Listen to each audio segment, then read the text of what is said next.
사라지는 아파트 전세 그리고 월세로 받는 반전세는 늘었다. 어떻게 이런 이야기가 나오냐라는 건 뭐예요? 그냥 거래 비중이, 이 비중이 늘어났다는 게 전세는 재계약하고 뭐 반전세나 월세 이런 데는 급격히 올리기 힘들죠. 사실 월마다 나가는 돈이기 때문에. 따라서 이런 데서는 신규로 이사를 많이 했다, 이렇게 보이는 거지. 재계약률 굉장히 늘었다고 그랬죠. 계속 제가 이렇게 이야기하는데 뭐라 그래요? 맨날 세임대차법 시행과 부동산 규제에 따른 전세 매물 급감이 주요 원인으로 꼽힌다. 개소리죠. 수도권 인기 지역의 만성적인 매물 부족이 이번 주에도 이어진다. 그래서 오른다. 통계를 들고 오라고 제가 그렇게 이야기를 많이 하는데 통계는 안 들고 오고 말만 매물 부족이죠. 근데 진짜 매물 부족이에요. 그러면서 이번엔 뭐라 그래요? 세금 계산해서 그만큼 월세 받으면 된다는 집주인들. 그게 돼요? 반전세 비중이 늘었으니까 월세로 메꾼다. 자꾸 이런 프레임 들고 오죠. 근데 반전세 비중이 늘어난 이유는 굉장히 여러 가지를 볼 수 있죠. 예를 들어서 1월 20일 이후 9억 이상 아파트 보유자는 재계약에 한해서 전세 대출을 연장해준다, 이런 얘기가 있죠. 그렇다면은 예를 들어서 10억짜리 집을 가지고 있고 8억짜리 전세를 살고 있다. 근데 연장이 안 되죠. 그러니까 집주인이 땡깡 부리죠. 이 중에서 한 6억 정도는 빌려서 하고 있다고 하는데 집주인이 땡깡 부리죠. 월세 50만원 더 내놔. 근데 이 사람이 만약에 전세자금 대출 갚고서 들어가려니 내 집에 들어와 있는 사람 전세비 돌려줘야 되는데 그럴 돈은 없고, 딴 데를 가자니 2억 가지고 해야 돼요. 2억 가지고 하면은 이런 집, 똑같은 집 살려면은 반전세로 한 150은 더 내야 된다. 그렇다면은 100만원을 달라고 해라. 횡포를 받아들일 수밖에 없더라. 그러면서 뭐 대응 방안과 집주인들 글이 쏟아지고 있다. 자, 그렇다면은 모든 나라에서 종부세가 우리나라보다 그간 원래 강했던 나라들은 다 그렇게 했겠네요. 다 그렇게 이미 진행되고 있고, 거기는 막 월세 사느라고 다 허리 휘어지고 있고, 그렇게 돼야 되죠. 저렇게 얘가 높이고 싶으면 자동으로 높여져요. 여력이 돼야 되는데 지금 여력이 올라가고 있어요. 사람들 여력이 올라가고 있냐? 안 올라가고 있죠. 왜? 코로나가 진짜 창궐하고 있는데, 그럼에도 불구하고 이렇게 되면서 지금 자영업자들 무너지고 있고 취업 안 되고 있고 다 이런 상황이고, 기존에 일하던 사람들도 퇴직하고 있고 이러고 있는데 지들이 올리면 올려진다고 생각이 되나 보죠. 자, 그러면은 한 2억짜리 빌라 가지고 있는 사람도 그냥 여기다가 내가 2억에 300만원 정도 받고 싶어. 그럼 받아지는 거죠. 집주인이 받고 싶다는데 당연히 돼야죠. 저들 이론에 따르면. 말이 안 되는 소리다. 근데 기자들이 저런 거를 마치 된 것처럼 이야기하고 있다. 이게 문제죠. 거기다가 매물 같은 경우도 맨날 시거래가 공지문 붙이고 있어요. 요것도 이제 잡아야 되죠. 가장 비싸게 거래된 매물을 기준으로 실거래가를 공유하고 있으니까. 즉, 이 가격 밑으로 내놓지 마라. 그래서 만약에 내놓는 사람이 있으면 공공의적으로 만들죠. 그리고 부동산에 전화 걸어서 못하게 한다, 이런 식으로 조장을 하더라. 저것도 일종의 담합 중에 하나다 라는 거죠. 문제는 뭐예요? 지금 매물이 사라진 이유는 뭐 때문이다? 허위 매물 신고 때문이다. 그러니까 매물이 엄청나게 줄어든 거죠. 뭐 가면 뭐예요? 가서 매물 있나요? 해서 가면은 어제 나갔대요. 짜장면 집이죠. 아직 배달 안 갔나요? 방금 출발했어요. 아, 탕수육 하나 더 시키려고 그랬는데 아직 안 갔는데요? 이런 것처럼 거짓말하고 있는 거다. 처음부터 없는 매물 가지고. 그래서 지금 과태료 물리고 있는 상황이다. 그러니까 허위 매물 싹 내려가면서 매물이 줄어든 거. 그 외에는 없죠. 그럼에도 불구하고 아주 이런 채널까지 가가지고 종부세 공포가 집값을 끌어올린다. 미래의 가격 상승분.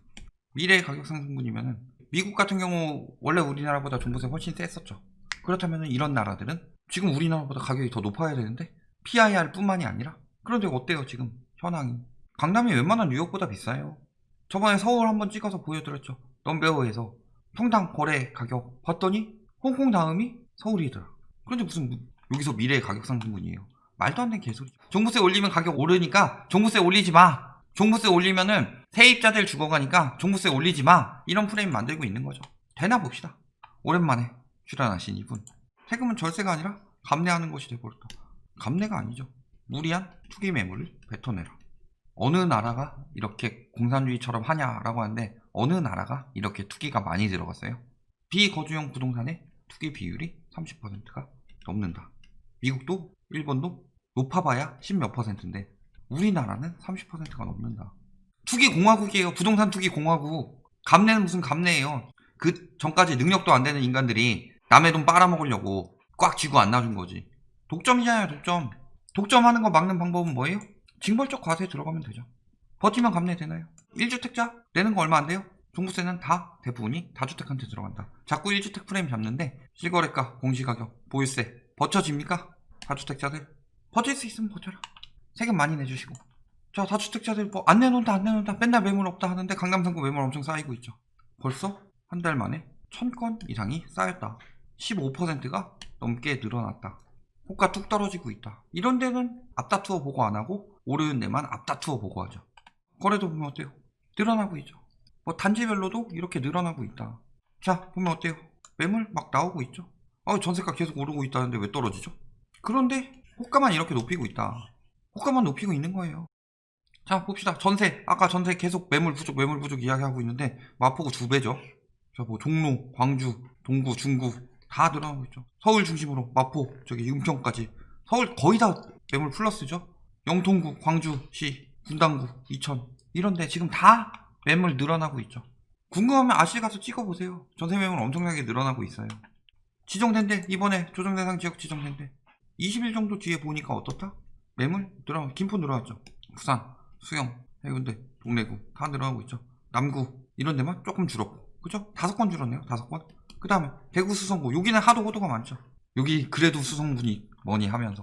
그리고 지금 지정될 것 같다는데, 그래서 지금 막판에 팔고 빠지려는 데들 보면 어때요? 막판에 팔고 빠지려고 매물 쏟아지고 있다. 지금 매물이 이렇게 늘어나고 있는데 여기가 가격이 뜨고 있어요. 굉장히 이상한 현상이지 않아요? 왜 여기 매물이 늘어난다는 얘기 안 해줘요? 지정될 것 같으니까 빨리 팔고 빠지려고 하잖아요. 그럼 매물이 늘어나면 가격이 떨어지는 게 인지상정인데 안 떨어지죠. 왜? 기자들이 계속 띄워주니까. 지역별 주택 거래 현황 보면은 법인에서 개인으로 넘기는 거래가 6월부터 급격히 늘어났죠. 서울도 이때부터 급격히 늘어나다가 지금은 아예 안 사고 있죠. 이 내용들을 봤을 때 뭐예요? 지금 법인들은 팔아치우고 있고 그 물량을 개인들이 받아주고 있다. 보면 어때요? 매매 추이 1분기 때 법인들 사고 매수 우세였죠? 법인 매수 우세였는데 갑자기 법인 매수는 개뿔도 없어지고 매도만 엄청나게 늘었다. 근데 이 물량을 받아주고 있어요. 4분기에도 나오겠죠. 제가 사지 말라고 그랬어요. 왜? 안 사주고 있었으면 올해 12월까지 많이 나올 수밖에 없죠. 내년부터 법인 양도세가 10%포인트 올라가니까. 그런데 사주고 있죠. 이때 이 판 법인들이 제일 승자예요. 그리고 내년에 또 6월 전까지 엄청나게 매물 나올 수밖에 없죠. 세금철 지났다고 또 올릴까 무섭다고 하시는데 맞아요. 또 올리려고 하겠죠. 별 상황이 아니라면.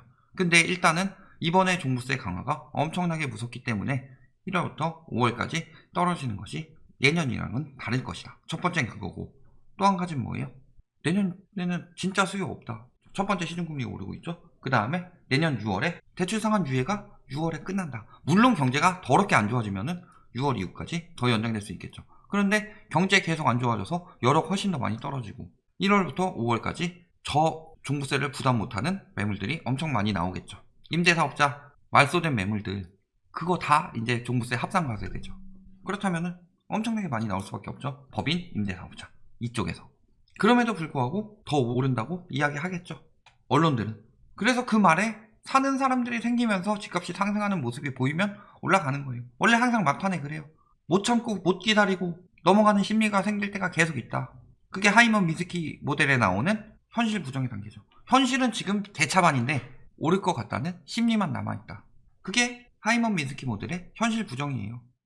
결론, 거래 절벽. 지금 뭐 조금 늘어났다고 거래량 회복됐다고 다시 오른다 난리들 치고 있죠.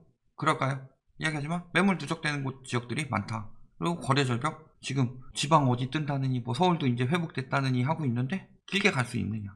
금리가 오르고 있는데. 그러니까 자꾸 심리를 유도하고 있죠. 지금 바닥 찍었다. 벌써 다시 뜬다. 계속 이야기하고 있는데 그런 말로 내년에 비싸게 팔도록 해서 집값 안 떨어지게 유지하려고 한다. 근데 중요한 건 뭐예요? 우리나라 가계부채가 한계치이다. 세계 최고의 가계부채, GDP 대비 가계부채를 가지고 있고 집값도 소득 대비 거의 최고 레벨의 집값을 보이고 있는데 그럼에도 불구하고 공급이 어떻느니 저금리가 어떻느니 입지가 어떻느니 하면서 가격이 오른대요. 정신 나간 이야기들이죠. 예전에 일본처럼.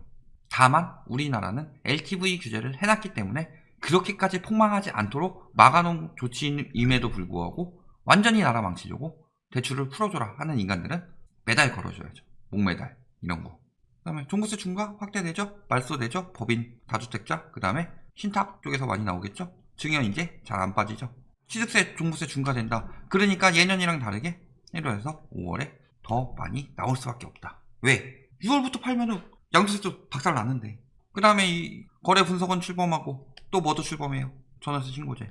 언제까지 임대로 띄울 수 있냐? 저런 거짓된 통계를 가지고 제대로 된 통계가 나올 것이다. 그래서 이걸 가지고 가격 탐합 등 지속 규제 들어가고 있고, 이번에 분양권 규제 들어가고 있고, 자전거래 잡아내려고 하고 있고, 많죠. 계속 해봐라. 육지가 가까워질수록 파도가 큰 거고, 하락세가 가까워지면 가까워질수록 막판에 저런 미친 심리들이 나타나게 될 뿐인데, 뭐 투기꾼들이야 손해 보든 말든 제가 뭐 그거 알 바 아니고, 중요한 건 뭐예요?